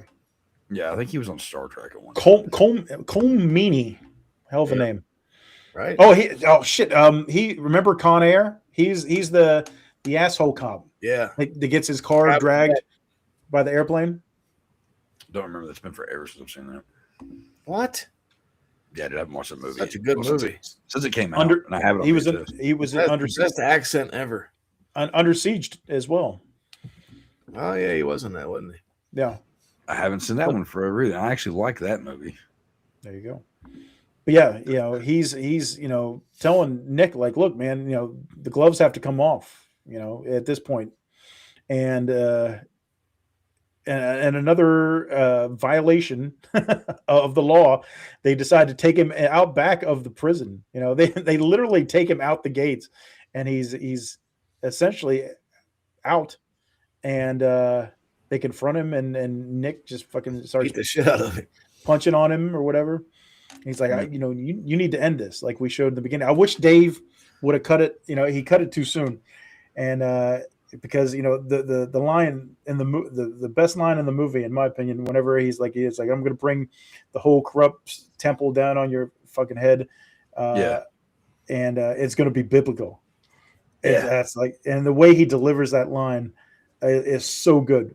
Oh my gosh, it's like it almost gives me goosebumps because you believe it. Yeah, you know, after everything you've seen Sheldon do at that point, it's like holy shit. You know, I'm just getting warmed up. I'm just getting started, or whatever he says, and it's gonna be biblical. Oh man, you're like, oh shit, yeah, oh shit, here we go. And then it's like it's when they have the cemetery going to her funeral, and she got buried real quick. Yeah, and he apparently knew she was going to be one that died.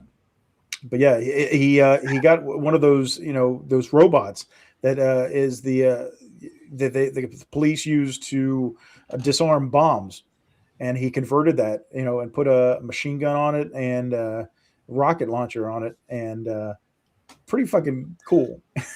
Oh yeah. he has that EMP bomb go off that shuts off the car, and then he just starts shooting up, turning into Swiss cheese, man. And it's like, it's all calculated, where it's like he's going after Bruce McGill. And you see that where it's like, they shoot up the car and he's still alive. And it's like, he does that kind of like last glance back before the rocket goes off and blows up the car. And it's like, damn, man, this is some shit. Like is there any stopping Clyde Sheldon at this point? I went to a funeral today and somebody else died. Yeah. Fuck. It's always a bitch. And you think this guy's unstoppable, and at the same time, after the fact, obviously, we know what the case was. But whenever you're first watching it, you're like, does he have an accomplice? What's going on here? Yeah, like you said, Chuck. Yeah. What were you thinking as it was going along? Did you think he had an accomplice, or did you have any kind of theories on how all this is happening? Well, I was kind of curious about that too. And I was like, "Ooh, all right. Well, I mean, does he have?" And so I started thinking about it. I was like, "Well, who have they shown that maybe he's got somebody working on the inside like that? That's been able to get by everybody, and that explains this, that, and the other." I was like, "It's a possibility." And then the more you kind of see it, before you actually see how everything's going on, like you kind of realize this guy is pretty fucking smart. Like 10 years he's had to plan this shit, and he even says, at the beginning of the movie, pretty much that. After everything that, he spent a long time, planning all this out, thinking about this and and all that shit or whatever. And it's like, nah, he's calculated it so well, so precise that everything played out perfectly, except for what he wanted to have happen at the end. Yeah.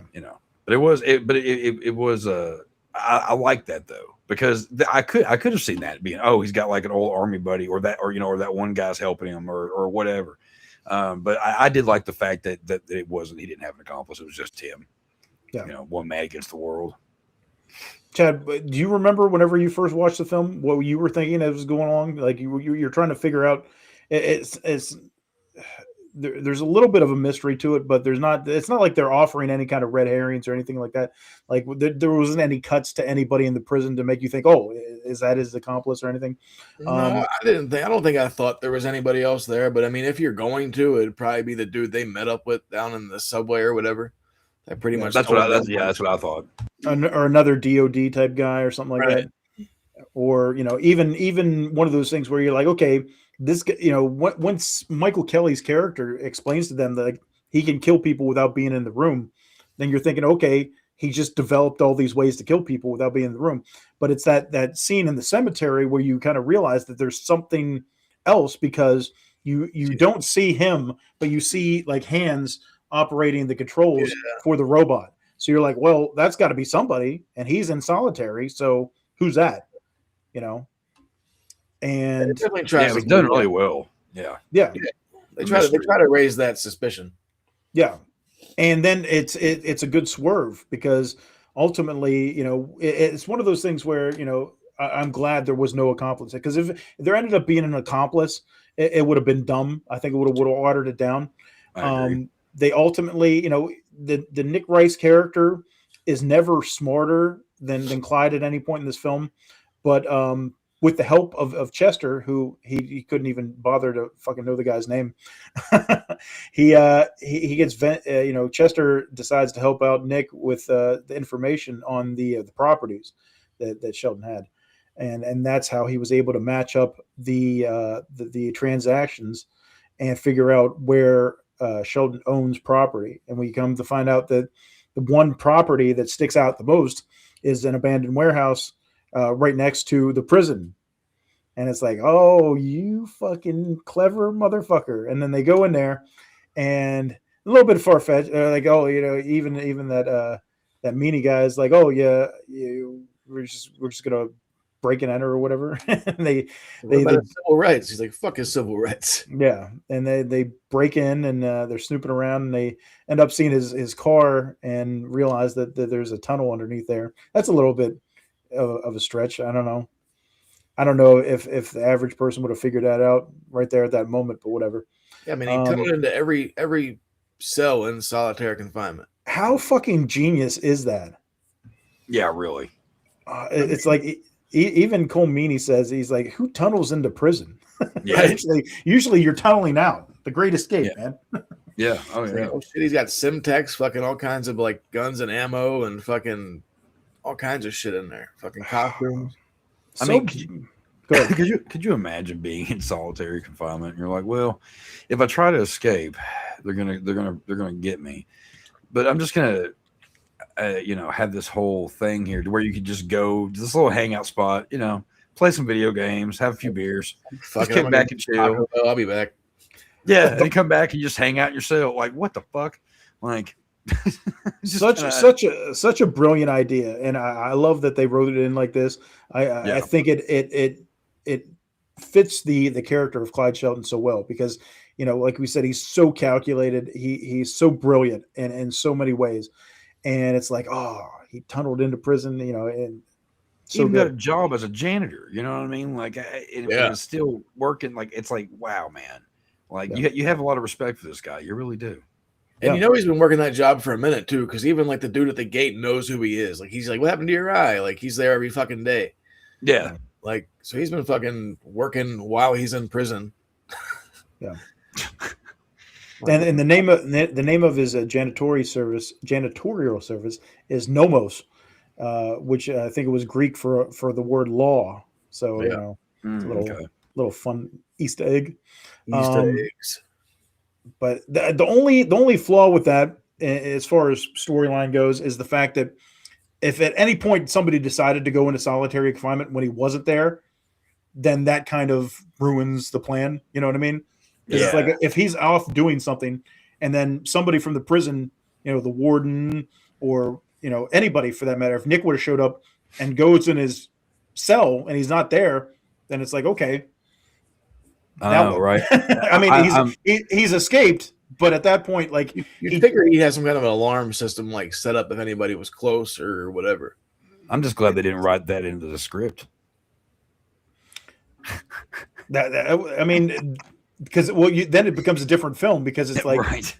If he realizes that the jig is up and he's been found out, now he's on the run. So yeah, I mean, that could have been something else, but I don't know. The other thing that I also kind of wonder about with the ending is, what if that was part of his plan too? What, to get caught? To get caught and end just like that. What if that was part of his plan too? I mean, he calculated everything so well. I don't think maybe he calculated he was going to get caught. Like, he knew he was going to get caught, and he knew that he was hoping it was going to go that way. Because, like, I mean, at the end of it, he gets everybody that he really needed to get for the most part. But at the same point, I don't know. It's kind of it leaves kind of a question. Did he know this was going to happen to him, or was it a complete fuck up? And it's just like, well, fuck. I mean, he probably figured he's going to get caught at some point, but I don't think he thought he was going to get set up the way he did. Yeah, it's a lot of. I don't know. The thing that makes me think otherwise is when he comes back to solitary and Nick's there. Just the way that Gerard Butler kind of delivers his lines, he feels like a little bit more anxious, as opposed to where he's talking to Nick earlier in the film and he's very calculated and very cool and calm. He seems more anxious whenever he's been caught, and it almost seems like it wasn't part of the plan. Like, okay, this guy outsmarted me for the first time, true, which is like, oh, this guy outsmarted me, and figured it out. But he even tells. I don't think. I don't know. I mean, I get that, but like, even he even tells Jamie Foxx, he even says like, oh, you finally getting the hint, basically. So it's like, I don't know. I mean, you're probably right more than I am on this one, but it just, little you never know with a mindset like his, It just came across that way to me, and it's one of those things where, like I said, it's very divisive whenever you get to the end of this film, because there's a lot of things, after that last kill with Jonas, things start to kind of move real quick. With him, he's setting up the city hall to blow it up with the mayor and everybody meeting up, and everything kind of goes really fast. Where it's like, okay, he's there, he puts the bomb there, then Nick's there, and he finds the bomb, and then they're both back.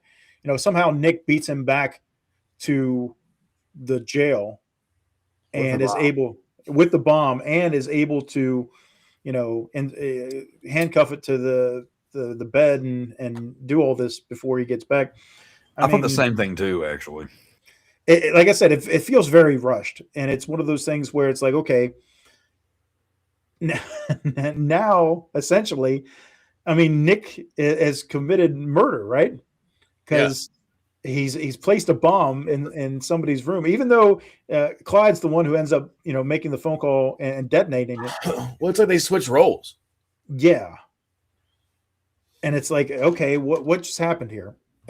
Because even in real life, if I booby trap my house to prevent burglars or whatever, and a burglar ends up, if I pull a Home Alone and I set something up and one of these burglars breaks in and one of my booby traps goes off and kills him, I'm still liable. You can get in trouble for that. Yeah, I'm going to prison. So now the newly appointed district attorney is placing an explosive device. Not only that, he's in prison. Like, okay, they've already explained to him that there was enough explosive in there to take out the 5th floor and the 6th floor of that City Hall building. Yeah. So it's like, did they just clear out all of the solitary rooms in that short period of time? Who's to say that there was that whole wing exploded? He killed like 8 people. Yeah, I feel like there would have been, for an explosion of that size, whenever it actually goes off, it doesn't seem as big as they portrayed it was going to be. I mean, maybe they overestimated. Bigger. Probably, it should have blown up that whole side of the prison. Yeah. In theory. 100%. Nick and Meanie weren't getting out of there alive. No, but besides the fact, like, why would you bring an explosive like, you have to put it in the car, you have to bring it to this place, you're putting so many different lives in danger, instead of doing like, okay, we found the bomb, we're gonna go take it and like throw it in the river or something, disarm it somehow, something like that, to where it's not going to. What was that? No, I was raising my hand. No, because I was gonna say, like, it's fucked up too, because Nick closes the gate so he can go out the prison doors. But then the next scene you see of the fucking building blowing up, he's coming out of the barn. Yeah. So how the fuck did he get over there that quick? He had 25 seconds. That was a long 25 fucking seconds. Yeah. I don't know. Semantics. It's one of those things where we say once it gets to the ending, it's kind of murky. Yeah. They said there was, I think, another scene where like an ending where like them two got into some kind of like fucking, like they were throwing hands and got into a fight, and then one of them died, or I don't know. There's some kind of alternate ending.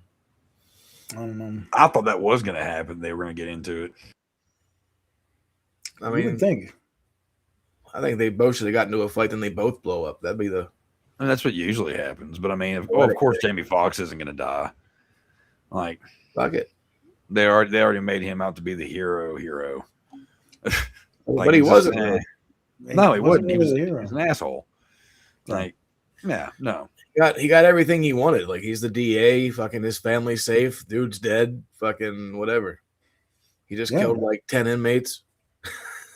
And he just back still, to normal. He still seems like the egotistical prick he was in the beginning. System still corrupt as fuck. Except now he actually went to a recital. Ooh. Yeah. Oh yeah, look at that. He's now First one he's in 10 years. vindicated. Yeah, no, I think that is the whole point of the movie, though. Was just like in the end, this is what actually happens. I just murdered 10 dudes. I might as well be a good father now. No. Yeah. Yeah. But when all along it was a guy who honestly, like, he got fucked over worse than anything. And yeah, I don't know. But yeah, I feel the same way you do about that, Mike. Yeah. It's such a great flick, and like we said, once it gets up to that ending part, things go a little bit sideways, and it's like, all right, it is what it is. Like you said, Chad, it might be they were maybe they were going for the idea of like, hey, no matter how much you try to fight the system's always going to win out. There's no changing it, no matter how hard you go at it. And it's one of those things where it's like, okay, but it's kind of a bummer, because the whole time you're rooting for him, and it's like, oh, this guy wins, fucking Jamie Foxx. Yeah, when the movie was ending, I was like, I don't know, because I almost like messaged in our group chat and was like, I don't know if I like this movie or not, because it took me a second. Then I was like, okay, I like this up to this point, but I was really conflicted there for a second, man, because I was like, I don't like how they pointed it as, now the bad guy's gone, and it's like, wait a minute, no, you're the fucking bad guy.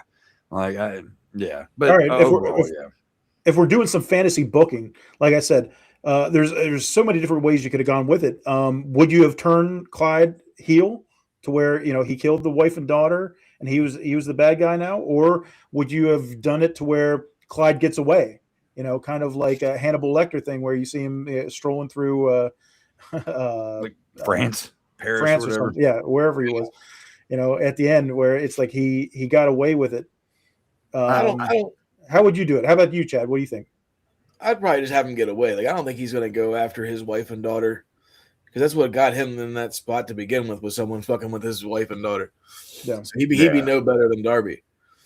I mean, like you said earlier about like the writing, if they wanted to make him like okay, this is, I mean, because he has the like one of the ultimate villain stories, like how a villain's created, system fucks up after your family's killed. Oh yeah, how many villains but that's not how the movie painted it. They painted it as, here's this guy who's finally taken back, trying to do something, and he's having to use force again, kind of Punisher, and but they didn't.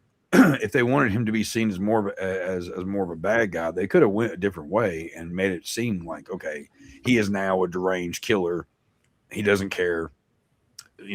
All life is whatever. It's kind of a really weird. It's a back and forth like kind of thing, because like one minute you're like, well, I get that, then you're like, well, nope, I don't. It's all this guy. Like this guy deserves to do what he's doing. Like I don't know. It's a very, I mean, because it's a tough subject. Yeah, because you can very easily do it, like in Batman, where it's like if you live long enough, you'll see yourself become the villain, and you could have very easily done that with Clyde. I mean, yeah, right. I mean, what at the box, the budget on this film was $53 million, and it ended up doing $128 million at the box office. So it was successful, but it's one of those films like, could you go with a sequel? Could you do it to where, okay, Clyde, gets out, he blows up City Hall, and now, Nick becomes like the mayor, and, they find out that he tunneled in, would you have had him, the reveal of the tunneling in and everything be the ending ultimately, where Nick finds out how he did it, like kind of reveals the magician's secret, and then Clyde gets away, and then you have a sequel to where it's like you do it like a kind of a manhunt type thing, and you have the Clyde character coming back to where he's doing all these clever things to ward off the people that are trying to catch him. I mean, I mean, honestly, the one way they could have done it was like not even show the tunnel and all that shit until like the end. Like, oh, okay, the bomb is exploding, whatever. But we don't know. But they don't know there's a tunnel, right? They went that way with it, and then when the thing's getting ready to explode or whatever, and like the last couple of shots you see outside of that is like the flames come up around, and it comes back to the cell, and the walls opened up. And you end with, you kind of, that shows like, or like it's like the aftermath or whatever the fuck. And it goes back and forth between Jamie Foxx actually sitting at the recital while it's kind of showing like, oh, wait. And it shows like, that there was an opening there the whole time. They could have gone that way too, which I mean, that would have been a good, starter for a sequel. But also this isn't, I don't know, this is the kind of movie that really needs a sequel. But you could do it. You could do it. You could. I think if you kind of left it open-ended, maybe if you had it to where, okay, so Nick doesn't figure it out. He doesn't figure out that Clyde is tunneled into prison. Right. And you go immediately from, Jonas getting killed off to where, Nick's trying to figure it out. And then that night, City Hall gets blown up or whatever. And then Nick goes to the prison to confront Clyde at that point, and then that's when Nick goes into the cell, and Clyde's not there. Yeah, and then you ultimately, Nick finds out like, oh, the tunnel. He finds the tunnel system, and then that's how the film ends, where it kind of leaves it open to where it's like you could do a sequel if you wanted to, because now Clyde has escaped. Yeah, I'd like that better than the original ending, even if they didn't do a sequel. Same. Oh yeah, same actually. Yeah. Yeah. Because then it's like, okay, you can kind of think like, okay, where do we go from here? Is there a sequel? Or you can just say, okay, Clyde, got his revenge. He fought the system and he escaped. So your anti-hero is out there still, doing probably vindictive stuff. Kind of like Death Wish with Charles Bronson. He ends up living in a sewer and making rats his friends, and then he becomes the Punisher. Or that, and it's the correlation there. It's interesting because you got Clyde Shelton character who's very much like a Charles Bronson from Death Wish, and then it's like he's in solitary like the other Charles Bronson. So there you have these Bronson parallels that kind of go beyond that. But yeah, like I said, there's so many different ways you could have gone with this film at the end. Wasn't a big fan of how it ended. I mean, it's like, okay, ultimately he dies. He has that moment where he's holding the bracelet and that his daughter gave him, and you have the very poignant, flames coming up behind him, and then the explosion and everything like that. And it's like, okay, yeah. He might have went too far, because you get Sarah and Jonas and these other people that were loosely involved in the case and everything like that. And did they deserve to die like Darby and Ames? No. But at the same time, like I said, I don't think it gives you enough sympathy for Nick's character to where you jump to the other side. So yeah. Yeah, no, not at all. Yeah, is what it is. And I guess you could do a remake at some point. I mean, it's 2009, so it's only been 17 years. I mean, that's never stopped him before. I don't know. I would love to see more of the Clyde Shelton character, even though he's been killed off. I wouldn't be opposed to something else. You could definitely, I mean, you could do a whole type spinoff type thing where it's because you have that 10-year gap in between, yeah. So it's like, what did he do in those 10 years? Obviously, he's planning all these things, but at the same time, he's working for the DOD and killing all these people. So you could do more with the Clyde Sheldon character, I think. And I don't know if there's, there's so many people when you talk about this film, everybody loves Gerard Butler's character. And it's one of those things, like, I don't know if there's demand in the mainstream where it's like, it would be a box office hit to do something like that, but I wouldn't be opposed to seeing more of that character because I loved it so much. Like I said, he's one of the best anti-heroes, if you even want to call him that. But the character is just so clever and it's so well written that I love this film. And I was so surprised that you had never seen it before, Chuck. And even Dave. I don't know if Dave is Dave watching somewhere right now. I'd be curious to know what Dave's thoughts were on the film as well. Because I really enjoyed it, and I hadn't seen it in a minute, so it was fun going back and watching that. And like I said, man, not only is it very intellectual the way they've written it, but like I said, the kills are so much fun. It's like, and they're each one is so unique in itself to where it's like, man, what's next? You're like, it's like, okay, you're rooting for people to get killed, but at the same time, it's like, okay. there's relation, like it's relatable. He's a relatable character. It's like if something happened to, your loved ones or whatever, how would you feel? How would you go? It kind of goes back to like The Crow, how would you act if you could come back from the dead and seek revenge? Like, how would you be then, So I think it's the relatable part of the character, because he's every one of us parents, 100%. Sure.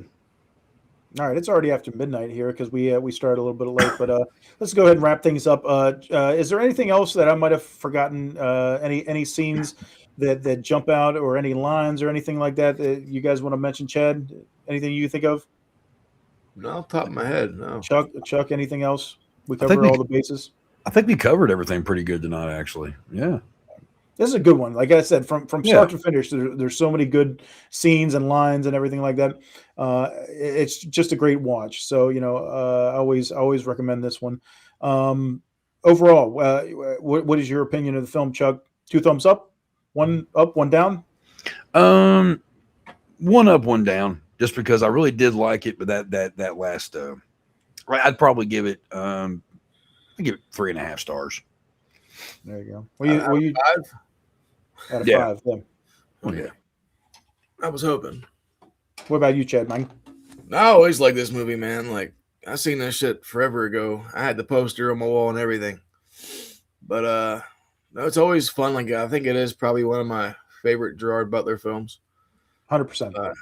It's like, I also agree with that. Damn near 2 hours long, but it doesn't feel like it at all because it's just. No, you kind of you want to keep seeing what happens next. And you're like, all right, okay. The pacing's on point. Like, it's like just keep going. You can blow up City Hall and then blow up the White House. Blow everything up. Like, just fuck it all up. Fuck them all. I like this movie a lot. Like, I'd give it a good solid 4. Yeah, it's that ending. That ending. It's like when we talked about 7 on here, and I think 7 is such a great and perfect film. I think if they just would have they would have nailed the ending on this one. This one could have been a 5-star one. It's that ending kind of. I think I'm going to go with 4 instead of 3.5. Actually, yeah, I'll give it 4 because it is a really good movie. It is really well done. But it would have gotten a 5 if it wasn't for that ending and how they went with it. So that ending and like I said, Jamie Foxx. If you're going to have him be that sympathetic character, you got to. I want some more emotion out of Nick Rice. He's just too arrogant and too like fucking self-absorbed, like I said, to where it's like, fuck this guy. Yeah, there's nothing. There's nothing likable about him. There's no like you kind of hate him from the start. Yeah. Even whenever he's like finally like acting, it almost seems like he's acting like he cares. When he's talking to Sarah, he's like, "Oh, give Chester my regards. When am I going to get to meet him?" It's like, motherfucker, you don't give a shit. And yeah, wrapped up in his work too much, for sure, man. Yep. But that's how it is. Law-abiding citizen, man. Great flick. Like I said, it's got to be my favorite Gerard Butler film. I like 300, but This is Sparta. And Jamie Foxx. I still think Django is my favorite Jamie Foxx film. So, but this one they did a great job with, and I always recommend it. Like I said, so that's an law-abiding citizen for this week. What we do here every week at the video store, if you haven't learned by now, is we have the random clip of the week. This generator. I don't know where we got this fucking thing. I think we need to return it to Amazon or something because it's going off on a tangent. But go ahead and let's go ahead and cue that sucker up and see what it has for us this week. Roll that beautiful bean footage. Bean.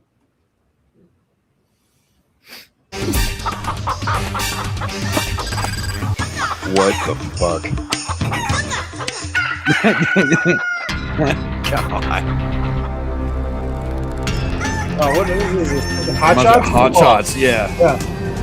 That looks terrible.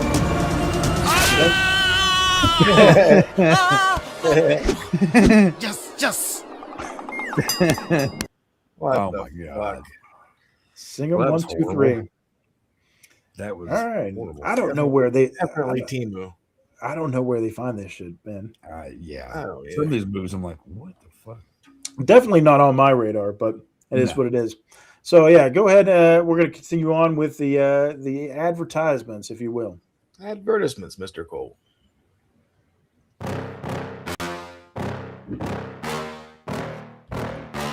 Leisure Trading Company is on YouTube. Head over now to see videos from Mike's travels and experiences. Be sure to like and subscribe for more content. Over 10,000 subscribers and growing. Thank you to all. Leisure Trading Company is also your source on eBay with many collectibles and hundreds of great gift ideas. Who loves you and who do you love? Leisure Trading Company.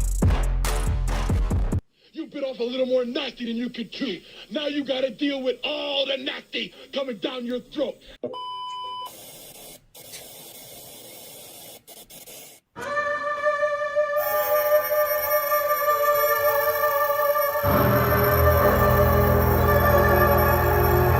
It's going to be biblical.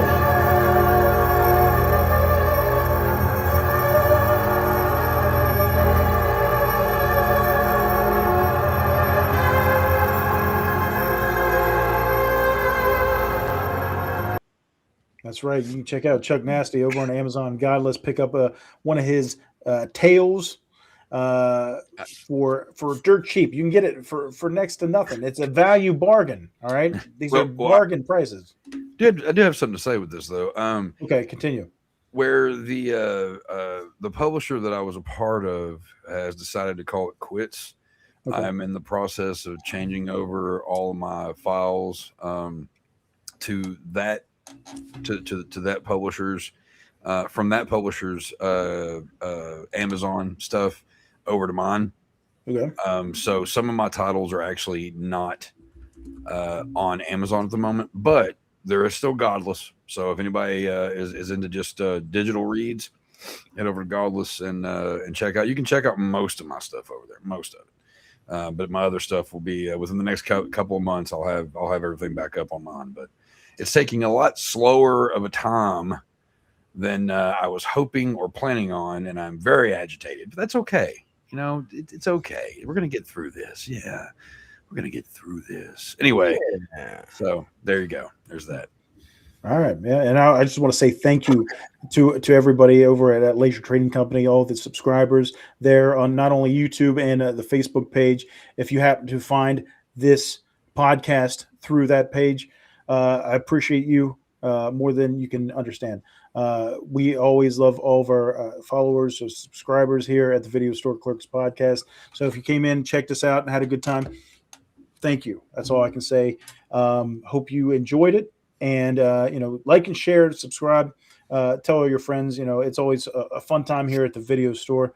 We like to get on here every week and just go back and look at films from history. We pluck these films from history and we discuss them and have a good time, I also, I don't know why I don't ever usually do this, but also go to my Facebook page, Chuck Nasty. On there, also TikTok. Just look up Chuck Nasty, you'll find me, and on Instagram as well. So I don't ever talk about my my socials. I guess I probably should. I think all the socials and stuff are usually down in the comments below. Oh, okay. Or in the description below in the YouTube channel anyway. So you can check out all the links for Chuck and for Chuck Nasty and Laser Trading Company, all those fun things. All of our associates here in the podcasting world, Scene Snobs, Sturdy, all those guys. The gentleman that was on here. What was your friend's name that was on here earlier, Chuck? J-Ro over at Bring It Podcast. Go ahead and give him a look as well. Our friends Michelle Melio doing their spoof videos. Check them out. Show them some love as well. J-Ro also does TikTok videos. He's a narrator. He does audiobooks. So so check out that. Very cool. I love seeing everybody out there doing their thing and putting out some content in the world. It's something, this is all free, with so many different streaming platforms out there trying to snatch your hard-earned money. Come over here to the video store. Come over here to our affiliates and check them out for free. We're going to entertain you, hopefully, for free, because this is what we do. This is us having fun. This ain't us making money. So fuck all that. So few people that do watch the whole podcast, I know sometimes we get sidetracked. That's okay. Sometimes. Every now and then. We're just here bullshitting, living just like you. And we appreciate you joining in. It's true. All right. Well, this is our show for the week. Next week, we got something in queue. Chad, it's your and Dave's pick for next week. What do you got in store for us coming up? Well, since next Tuesday is Cinco de Mayo. See. Yeah.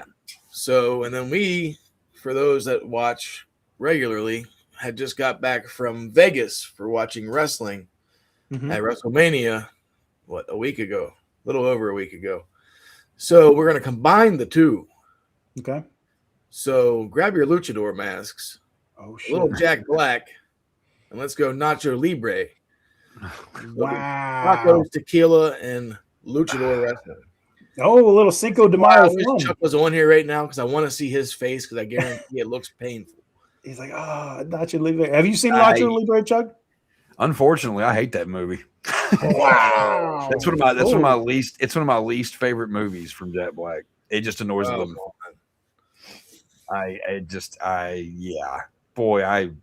fucking love you guys so much. Well, that's going to make it even more fun, because there's so many films we do on here. Have a mediator. We always put over a lot of these films. Like I don't think there's been a film that we've really shit on in a while. True. Although Nacho Libre, I'm not saying it's my favorite either, but I just think it'd be fun to do. I haven't. It's like I said, Cinco de Mayo next week. Come in. We're gonna go watch Nacho Libre. Come in here, a little luchador fun. Grab some tacos and tequila, and join the video store. They all hate it because it's been so long since I've watched that film. I couldn't tell you the first thing about it. Yeah, it's been a while for me too. I'll bite it. That's fine. So come and join us for some Nacho Libre, some Cinco de Mayo next week. Have some tacos, talk some shit. Whatever. It's cool. Oh yeah. Yeah. So talking once again, shit. That's what's up. Once again, thank you to everybody that joined us, who's liked and subscribed. Video Store Clerks Podcast. We appreciate you all very greatly. And always remember, you can't fight fate. So until next time, we will see you next Tuesday. I'm waving. No one can see me. I'm waving bye right now. I am actually waving goodbye. Bye-bye. Bye-bye. Bye-bye.